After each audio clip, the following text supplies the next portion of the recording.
tvých slovech teď je osud náš. Je jasné ze tvých očí spících. Měl bys trochu pracovat na tom svém malém řevu.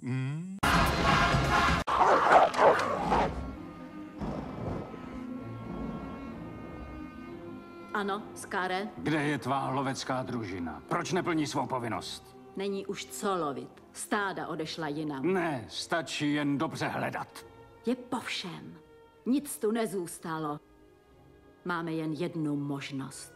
Opustit lví skálu. Nepůjdeme nikam. Ale tím nás odsoudíš k smrti. Tak zemřeme. Na to nemáš právo. Já jsem král a můžu dělat, co se mi zachce. Králi Mufasovi nesaháš ani pokoj. Jsem 100krát lepší než Mufas. Jen klid, jen klid. Ani ve snu by mě to nenapadlo.